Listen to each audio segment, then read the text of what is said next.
National apostolic മീഡിയയുടെ apostolic daily മന്ന എന്ന ഈ മോർണിംഗ് ഡിവോഷനിൽ അല്പസമയം ദൈവവചന ധ്യാനത്തിനായി ഒരു വേദഭാഗം വായിക്കുന്നു. മത്തായി എഴുതിയ സുവിശേഷം 22 അധ്യായം 29 വാക്യം.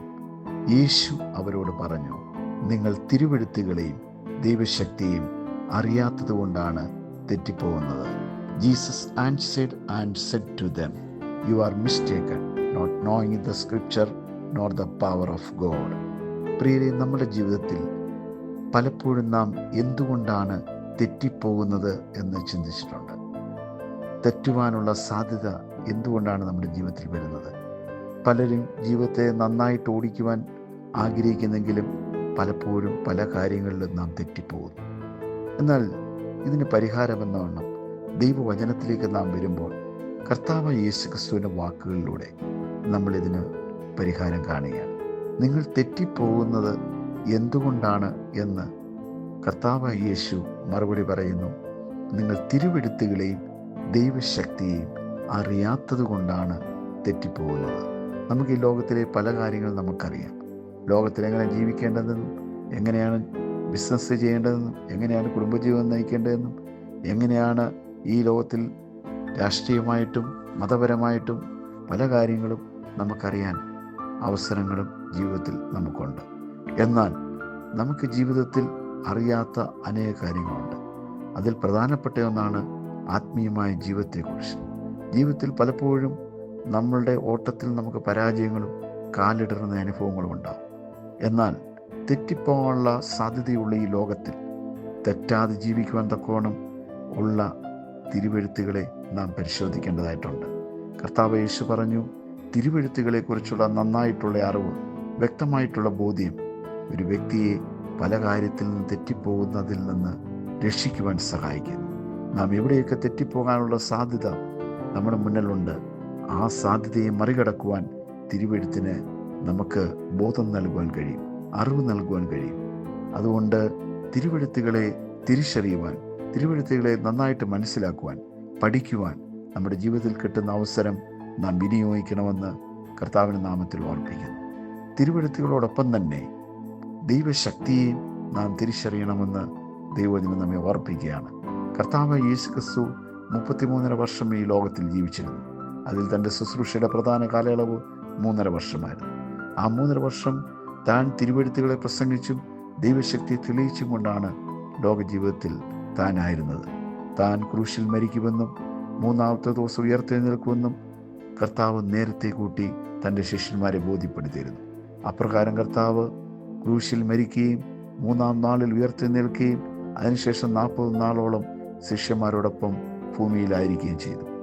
ഭൂമിയിലായിരുന്ന സമയത്ത് തൻ്റെ ശിഷ്യന്മാരോട് ആ 40 നാളിൽ ഇപ്രകാരമാണ് പറഞ്ഞത്, നിങ്ങൾ ശക്തി പ്രാപിക്കുവോളം ഈ ജെറുസലേം പട്ടണം വിട്ടുപോകരുത്.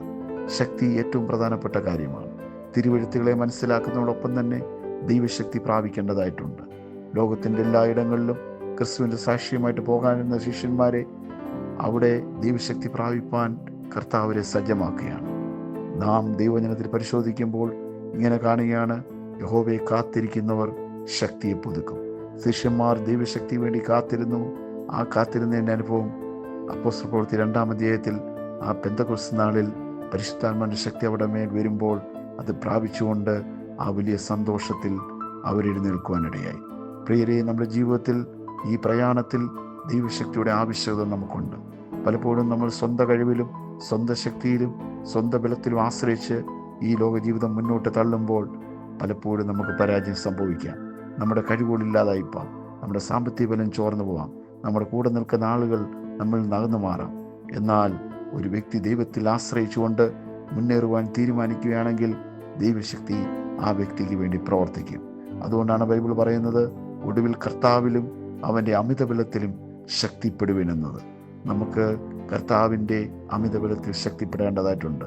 സ്വന്തം ശക്തിയിൽ ആശ്രയിച്ചുള്ള ജീവിതം അവസാനിപ്പിച്ച് ദൈവശക്തിയിൽ ആശ്രയിച്ചുകൊണ്ടുള്ള ജീവിതം തുടങ്ങുവാൻ ഏതൊരു വ്യക്തി ആഗ്രഹിക്കുന്നു, അവൻ്റെ ജീവിതത്തിൽ അവൻ്റെ തെറ്റിപ്പോകുന്ന എല്ലാ സാഹചര്യങ്ങളിൽ നിന്നും ദൈവനെ വിടുവിക്കുകയും അവനെ ധൈര്യപ്പെടുത്തുകയും അവനെ ജയത്തോടെ മുന്നോട്ട് നയിക്കുകയും ചെയ്യും.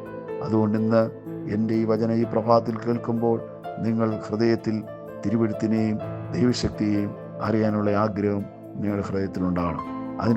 വേണ്ടിയുള്ള ഒരു വാഞ്ച നിങ്ങളുടെ ഹൃദയത്തിലുണ്ടാകണം. അങ്ങനെ ഉണ്ടാകുകയാണെങ്കിൽ നിങ്ങൾക്കത് ലഭിക്കുവാൻ കഴിയും. ഇത് ലഭിക്കുവാൻ നിങ്ങൾക്ക് അവസരമാകും. നിങ്ങളുടെ ജീവിതത്തിൽ നിങ്ങൾക്ക് വേണ്ട എല്ലാ മേഖലകളിലും, നിങ്ങൾ കടന്നു പോകുന്ന എല്ലാ സാഹചര്യങ്ങളിലും ഈ തിരുവെഴുത്തും ദൈവശക്തിയും നിങ്ങളെ ബലത്തോടെ നയിക്കും. പ്രിയരെ, ഇന്ന് ഞാൻ നിങ്ങളോട് പറയുന്നു, തെറ്റിപ്പോകേണ്ട എല്ലാ സാഹചര്യങ്ങളെയും മറികടക്കുവാൻ ഈ തിരുവെഴുത്തും ദൈവശക്തിയും ഏറ്റവും അത്യന്താപേക്ഷിതമായ ഒന്നാണ്. അതുകൊണ്ട് ഇന്ന് എൻ്റെ വചനം കേൾക്കുന്ന എല്ലാവർക്കും അങ്ങനെ ഒരു അവസരം ഈ ഭൂമിയിൽ വെച്ച് ഉണ്ടാകുവാനും നല്ലൊരു ജയജീവിതം നിങ്ങൾക്ക് ഈ ലോകത്തിൽ വെച്ച് ക്രിസ്തുവിൽ ആയിരിക്കുവാനും ആ ബലത്തോട് ഓടുവാനും കർത്താവ് നിങ്ങളെ സഹായിക്കട്ടെ. ഒരു വാക്ക് ഞാൻ പ്രാർത്ഥിക്കുന്നു. സ്വർഗീയ പിതാവേ, തിരുക്കരങ്ങളെ ഏൽപ്പിച്ച് പ്രാർത്ഥിക്കുന്നു. ഇന്ന് പ്രഭാതത്തിൽ തിരുവെഴുത്തിനെയും ദൈവശക്തിയെയും അല്പം ചിന്തിക്കുവാനിടയായി. അതിൽ നിന്ന് കിട്ടുന്ന ഈ വെളിച്ചം ഹൃദയത്തിൽ ഉൾക്കൊണ്ടുകൊണ്ട് ഈ ലോക ജീവിതത്തെ തളർന്നു പോവാതെ, ക്ഷീണിച്ചു പോവാതെ ആത്മശക്തിയോടുവാൻ ഓരോരുത്തരെയും ശക്തിപ്പെടുത്തണമേ എന്ന് ഞങ്ങൾ പ്രാർത്ഥിക്കുകയാണ്. ദൈവകരങ്ങളിൽ ഏൽപ്പിക്കുന്നു. ഓരോരുത്തർക്കും വേണ്ട അറിവും ബലവും നീ കൊടുക്കണം. എൻ്റെ നാമത്തിൽ ദൈവീകമായ അനുഗ്രഹങ്ങൾ കൊടുക്കണം. എല്ലാ മഹത്വവും അങ്ങയ്ക്ക് തരികയാണ് പിതാവ്. എല്ലാ കൃപയ്ക്കായി സ്തോത്രം. യേശു ക്രിസ്തുവിന്റെ തന്നെ നാമത്തിൽ തന്നെ ആമേൻ. ദൈവം നിങ്ങളെല്ലാവരെയും അനുഗ്രഹിക്കട്ടെ. Thank you. God bless you.